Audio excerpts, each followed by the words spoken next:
Louvado seja nosso Senhor Jesus Cristo. Nós vamos dar continuidade à nossa leitura, nosso comentário, segundo domingo da Páscoa, festa da Divina Misericórdia, 22º encontro. Eu tive que dar uma pequena parada porque eu estava de Covid, mas agora já estou me recuperando.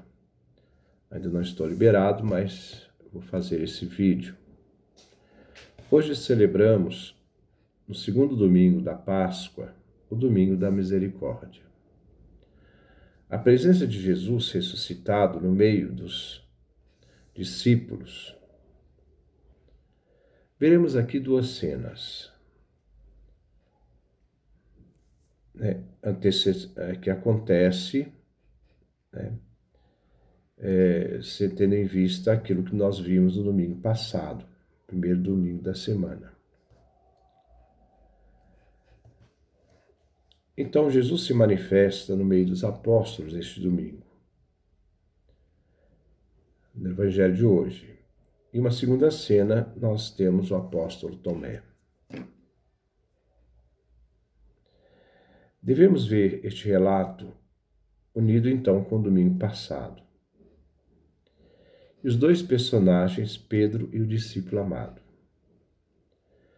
Pedro é aquele que é a primeira testemunha oficial da igreja sobre a ressurreição de Jesus. Lembremos São Paulo na primeira carta aos Coríntios, capítulo 15, versículo 5, onde diz: Cristo apareceu a Pedro e depois aos 12. É Pedro que deve confirmar os outros discípulos da fé, não outro, só Pedro. Lucas capítulo 22, versículo 31. Simão, Simão, olhe que Satanás pediu permissão para peneirar vocês como trigo, plural. Eu, porém, rezei por você, singular, Pedro, para que sua fé não desfaleça. E você, Pedro, quando tiver voltado para mim, fortaleça os seus irmãos. Essa missão foi dada a Pedro e não aos outros. Domingo passado, Pedro é o primeiro a entrar no túmulo. Ele tem esse privilégio. Não foi São João, o discípulo amado, aquele que tinha chegado primeiro, que entrou no túmulo. Mas ele esperou Pedro para fazer esta entrada. Pedro tem esse privilégio. E ele constata o túmulo vazio. Não foi, no caso aqui, uma fuga, porque Pedro vai encontrar as coisas arrumadas. João entrou depois. Diz que João viu e acreditou. Capítulo 20, versículo 8. João é o exemplo da fé. João viu o túmulo vazio e acreditou na ressurreição de Jesus. João é oposto a Tomé, que só acredita porque vê Jesus ressuscitado. A diferença entre aquele que não viu e acreditou, no caso João, e Tomé, que precisava da fé, precisava ver para acreditar. A antífona de entrada é tirada da primeira carta de São Pedro, capítulo 2, versículo 2. Como criancinhas recém-nascidas, desejai o leite legítimo e puro, que vos vais fazer crescer na salvação. Aleluia. São Pedro faz uma analogia, como crianças que precisam do leite materno para crescer, fortes e com saúde. Assim os cristãos, como crianças, devem desejar o leite legítimo e puro, que nos foi dado por Deus através do seu Filho, a fim de que, como crianças, cresçamos adultos na fé, na salvação que nos foi dada. A Eucaristia é o alimento que nos fortalece na vida e comunhão plena com Jesus, a fim de sermos cristãos adultos. A primeira leitura é tirada do livro dos Atos dos Apóstolos, capítulo 4, versículo 32 a 35. Essa passagem é uma síntese de tudo o que aconteceu, tendo em vista a consequência do crescimento dos que aderiram à fé depois de Pentecostes. O primeiro relato, a primeira síntese, encontramos em Atos, capítulo 2, versículo 42 e 44. Em seguida, o testemunho deste primeiro grupo de fiéis que aderiram à fé diante da pregação de Pedro. Agora, o novo relato da igreja de Jerusalém. Os apóstolos continuavam sua pregação de Jesus morto e ressuscitado e foram perseguidos. Pedro então fez um discurso após ser libertado com João, depois que ele recebeu a ameaça das autoridades judaicas.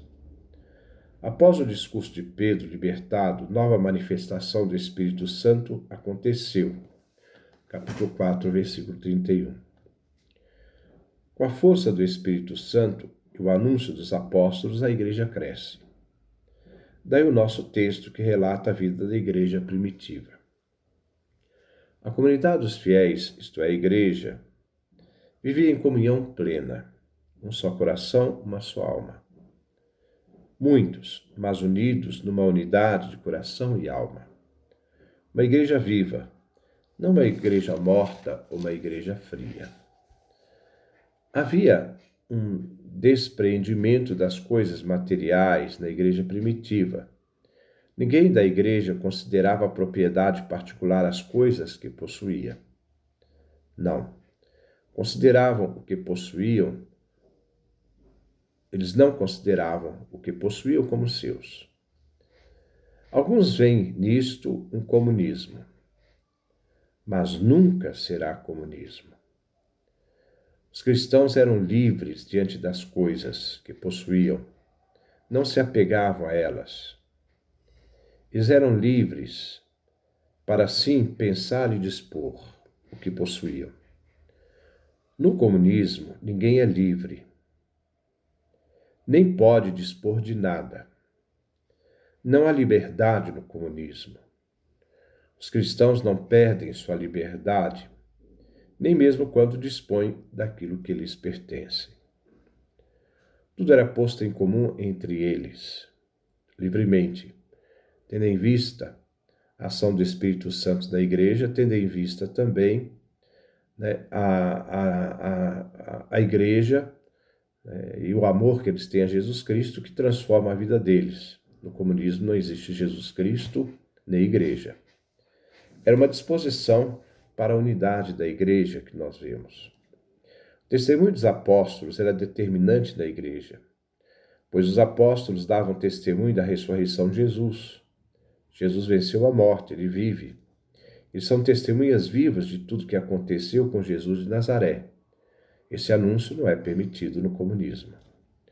Os cristãos eram aceitos por todos pelo testemunho de vida, pela integridade e unidade da fé. Essa fé que é perseguida e odiada pelos comunistas. Havia uma preocupação com dados em suas necessidades vitais, pois o que possuíam, terras, casas, eram vendidas para ajudar aqueles que não tinham, em suas necessidades, e dispunham o dinheiro aos pés dos apóstolos, para que distribuíssem entre todos. Não era para fazer a poupança dos apóstolos. A igreja nunca sustentou ou sustenta a tese do comunismo. Tudo era feito centrado em Jesus. O comunismo é ateu. E nem deixou que o ser humano seja livre, o livre-arbítrio, que deve ser mantido para a autodeterminação da pessoa. No comunismo, como disse, não há liberdade, é um servilismo cego, obediente, sem determinação. A perda da dignidade humana do homem, que é manipulado por uma elite de poder beneficiário da ditadura totalitária. O salmo responsorial é o Salmo 117 e 118. É um salmo solene de ação de graças. É do período pós-exílio da Babilônia. O refrão é tirado do versículo 1. Dai graças ao Senhor, porque Ele é bom, eterna é a sua misericórdia. É um grande convite do salmista a todo Israel da ação de graças. A aclamação louva o amor e a bondade divina. A primeira estrofe é tirada dos versículos 2 e 4. Todos são chamados no templo a louvar a Javé. A casa de Israel, a casa de Arão, os sacerdotes, todos que temem o Senhor são chamados a aclamar a misericórdia divina que agiu em favor do seu povo. E também no caso aqui do salmista. A segunda estrofe é tirada dos versículos 16b ao versículo 18. Deus agiu em Israel e o libertou, fazendo maravilhas. Cantando e narrando no templo as obras do Senhor na história de Israel, o povo de Deus, o salmista, quer revelar essa prova desse Deus fiel que não abandonou seu povo. A terceira estrofe é tirada dos versículos 23 e 24. É obra divina a salvação do ser humano. Ele é libertador. No dia do Senhor, sábado, que Deus fez para seu povo. Nós estamos no Antigo Testamento. Para nós cristãos é o domingo. A pedra que os pedreiros rejeitaram se refere à pedra principal do ângulo, de união de duas paredes do edifício, que será então o arremate do templo. A reconstrução do templo no pós-exílio manifesta a obra do Senhor com seu povo eleito perdoado. O povo eleito voltou para a terra, depois de viver a rejeição do exílio, e agora reconstrói Israel e o novo templo. Tudo é obra de Deus, a restauração do sábado, o templo. A segunda leitura é tirada da primeira carta de São João, capítulo 5, do versículo de 1 a 6. A fé em Cristo nos faz nascer de Deus. O fiel chegará a amar o Pai, que gerou aquele que nasceu de Deus, pela fé em Cristo Jesus. Isto é, o fiel nasceu de Deus é aquele que recebeu pela fé Jesus Cristo.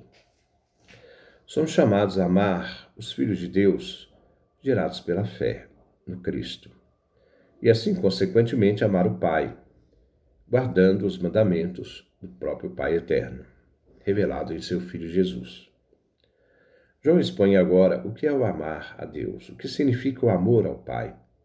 Observar os mandamentos, sendo que os mandamentos de Deus, o Pai, não são pesados.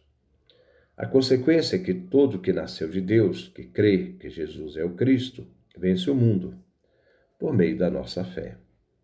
Pois esta fé é que vence o mundo. Nós precisamos temer, não precisamos temer o mundo, nem nada deste mundo. Nossa fé nos faz resistir, para ficarmos firmes, enfrentar o mundo e suas adversidades. Esta fé tem força invencível. O vencedor do mundo são os filhos de Deus, que creem em Jesus, e creem que Jesus é da mesma natureza do Pai, é o Filho do Pai. Este Jesus que veio, se encarnou, habitou entre nós. E ele vem testemunhado pela água e pelo sangue, derramados na cruz, quando a lança perfurou o seu lado. Jesus Cristo, que assumiu em Maria uma humanidade perfeita como a nossa. E que dá o testemunho de tudo é o Espírito Santo, porque o Espírito é a verdade, como vemos no Evangelho de São João, capítulo 16, versículo 13. Quando ele vier, o Espírito da verdade vos guiará para a verdade plena. E este Espírito da verdade é entregue na cruz, quando Jesus, ao inclinar a cabeça, morreu, entregou o Espírito, deu o Espírito. João capítulo 19, versículo 30. Este Espírito Santo dado na cruz é entregue aos discípulos para acompanhá-lo no envio, na missão. Capítulo 20, versículo 22 a 23. O Evangelho é tirado de São João, capítulo 20, versículo 19 a 31. Temos duas cenas distintas. A primeira refala do primeiro dia da semana, o domingo. Jesus aparece aos discípulos, sem a presença de Tomé, capítulo 20, versículo 19 a 23. A segunda cena, quando Jesus no domingo sucessivo, de novo aparece aos discípulos, agora com Tomé, capítulo 20, versículo 24 a 29. Na primeira cena temos alguns detalhes. É domingo, as portas fechadas por meio dos judeus. Jesus se manifesta presente no meio da igreja, reunido no cenáculo. E se apresenta vivo, manifestado, ressuscitado, né? O mesmo que aquele que traz as chagas da cruz. Jesus mostrou-lhes as mãos e o lado. A igreja apostólica se alegra. Ele vive. Jesus envia a missão dos discípulos, o ressuscitado, que foi crucificado, dando aos discípulos de continuar a missão que ele recebeu do Pai. E para acompanhá-lo se entrega o Espírito Santo. A igreja é portadora do anúncio do ressuscitado e dele recebe a missão. Na segunda cena, Tomé não acredita no testemunho dos apóstolos e depois desafia que só crerá se ver e constatar as chagas de Jesus. Ele duvida do testemunho dos apóstolos, duvida do testemunho da igreja. Ele não acredita no testemunho da igreja, no caso aqui dos apóstolos. Jesus, aqui aparece novamente. Agora as portas estão não mais estão trancadas, mas não por medo dos judeus. E desafia Tomé para que coloque o dedo e as mãos nas chagas. Ele duvidou do anúncio da igreja. Não se deve ser incrédulo ao anúncio da fé apostólica. Diante disso, Tomé exclama: meu Senhor, meu Deus. Depois vemos o primeiro epílogo do Evangelho de São João. O que temos nos Evangelhos não é tudo que Jesus fez e ensinou.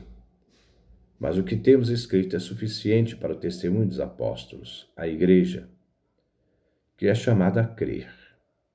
A crer que Jesus é o Cristo, o Filho eterno do Pai, natureza divina, natureza humana.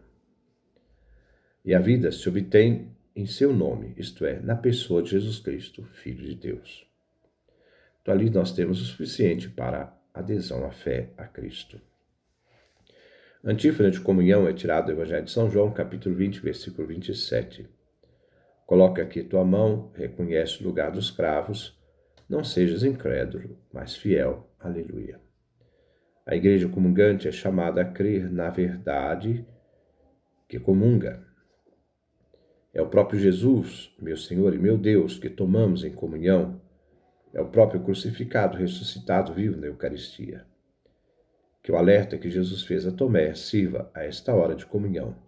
Não sejas incrédulo, mas fiel. Este é o nosso comentário. Que Deus nos dê a sua graça, a sua bênção, a sua face resplandeça sobre nós.